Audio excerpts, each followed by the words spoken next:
Hello, students. I am Nidhi Markade. Today we are going to start a new chapter in Science, chapter number 16, Sustainable Management of Natural Resources. So let us start. What is natural resources? The naturally occurring resources which are used by human beings for various purposes known as natural resources like soil, water, air, forest, wildlife, coal, petroleum, etc. are the examples of natural resources. Living in harmony with nature is not new to us. So, sustainable living has always been an integral part of India's tradition and culture. It has been integrated with our long lasting traditions and practices, customs, art, craft, festivals, food, beliefs, rituals, etc. Ingrained within us is the philosophy that entire natural world be in harmony, which is reflected in the famous phrase in Sanskrit, Vasudevam Kutumbakam. That means the entire earth is one family. So, in small classes, we have already learned about these natural resources. Now, we will discuss how these natural resources and living people are interconnected to each other. Let us discuss how these natural resources and various components are cycled over and over again in nature. And even in small classes, we have learned about the pollution of these resources because of some of our activities. In this chapter, we shall look at some of our resources and how we are using them. Maybe we should also think about how we ought to be using our resources as to sustain them and conserve our environment.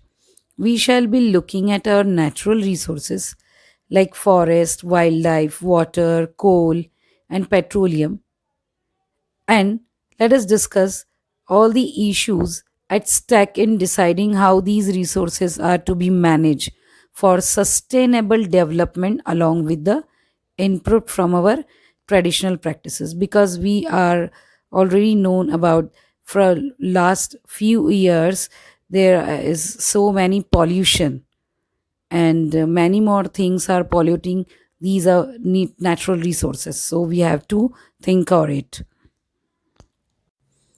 We often hear or read about environmental problems.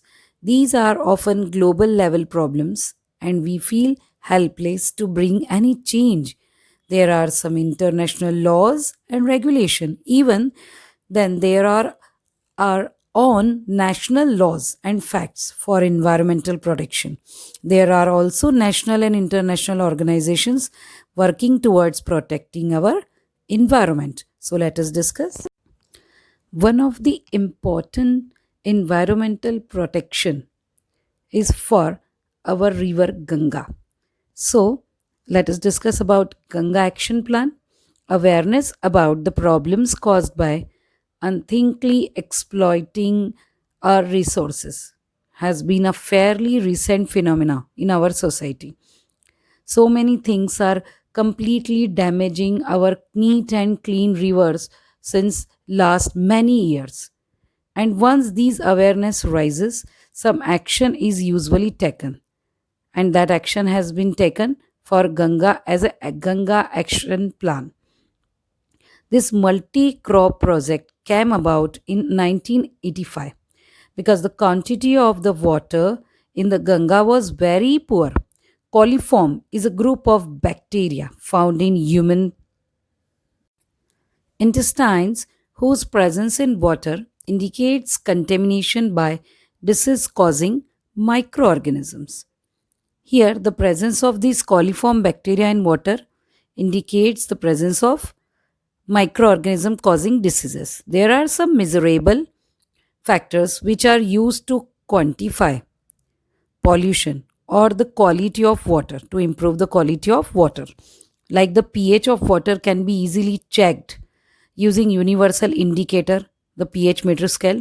Water with a pH level between 6.5 to 8.5 is safe for drinking, including that conservation is controlled utilization of natural resources for the benefit of all the life forms. We need not feel like helpless, powerless by the scale of these problems. The problems like water contamination, air pollution, and the ending of non-renewable resources, etc., etc. Because there are many things we can do to make a difference. We can update our lives by using 5 R's. These 5 R's are refuse, reduce, reuse, repurpose, and recycle. So let us discuss one by one. The refuse, very first. These means to say no to the things people offer you that you don't need. Refuse to buy products that can harm you and the environment also. Say no to the single use plastic carry bags, for example. Then the reduce factor we have been discussing since the small classes. These means that you use less things. You save electricity by switching off unnecessary lights and fans, for example. Also, you can save water by repairing leaky taps, and also do not waste the food, etc. etc. This is the reducible things. Then reuse. This is actually even better than recycling because the process of recycling uses some energy. In the reuse strategy, you simply use things again and again. Instead of throwing away used envelopes, you can reverse it and use it again. The plastic bottles in which you buy various food items like jam or pickle can be used for storing things in the kitchen, and the glass items you can use for making pen box or spoon box, etc. Then repurpose. This means when a product can no more be used for the original purpose, think carefully and use it for some other useful purpose. For example, cracked crockery or cups with broken handles can be used to grow small plants and as feeding vessels for birds, etc. Then recycle. This means that you collect plastic, paper, glass, metals, items, and recycle these materials to make required things. We know about the procedure of recycle as because we have learned this in the small classes. Instead of synthesizing or extracting fresh plastic, paper, or glass metal, now, in order to recycle, we first need to segregate our waste so that the material that can be recycled is not should not be dumped along with other waste. We should make two different pots as a garbage bag, one for wet garbage and one for dry garbage, and make them separate them, and then you decide which kind of waste material should be dumped in which kind of garbage bin. Then this is the process of easy recycle. Even the concept of sustainable development, that means these type of 5 R's, encourages eco-friendly approach that meets current basic human needs. Economic development is linked to the environmental conservation, that is also categorized in this.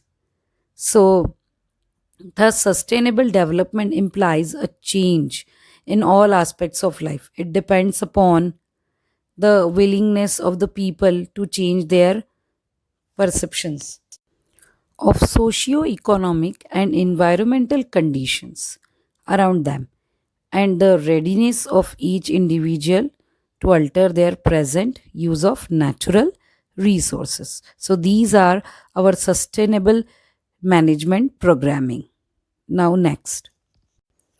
Now, why do we need to manage our environment? This is very important to save our natural resources, not just roads and building, but all the things we use or consume like food, clothes, books, toys, furniture, etc., etc., are obtained from resources of on this earth that we know very well. The only things we get from outside is energy, which we receive from the sun, that is natural energy resource.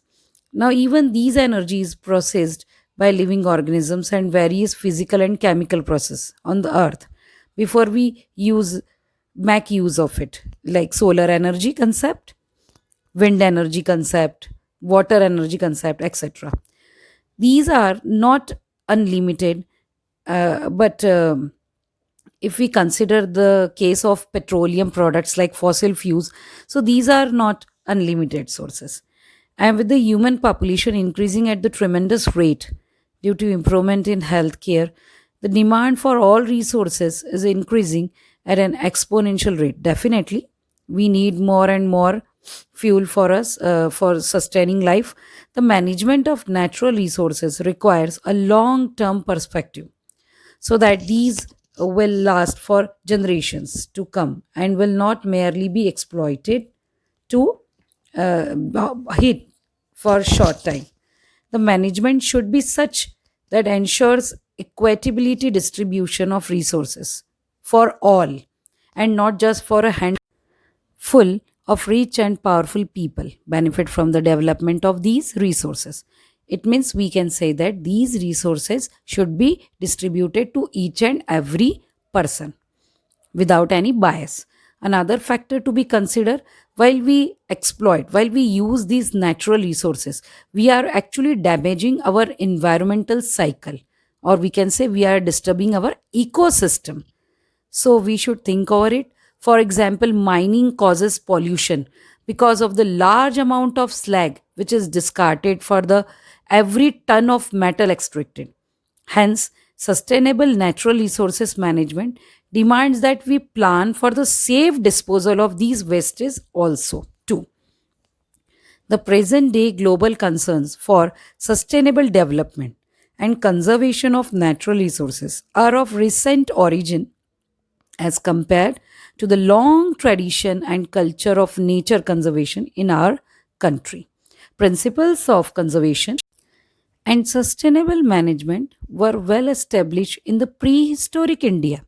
Our ancient literature is full of such examples where values and sensitivity of humans towards nature was well developed and the principles of sustainability was established at its best. So overall we can say the natural resources need to be managed due to following reasons. In short, let us discuss. They should last for future generation. They should be equally distributed and the resources are used in such a way that the environment should not be harmed. So students, I hope you understood the initial part of this chapter. In next video, we will discuss about forests and wildlife. Thank you for listening this video.